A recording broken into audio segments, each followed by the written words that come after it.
kumele ukubeke emqondweni ukuthi umculi mawumlwela uzushaya ugomolonqo kungenzeka kufice ungasolunde kufice edanda uthi uyahike ngakumeli wena ubumlwela ubusuku nemini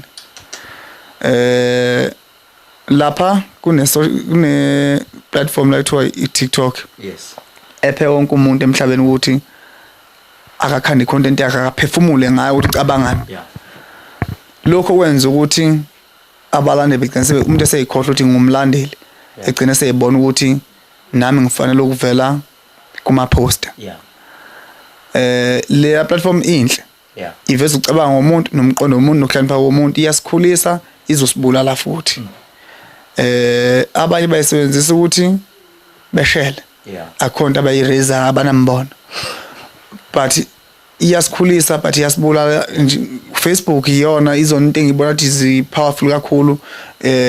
kuthina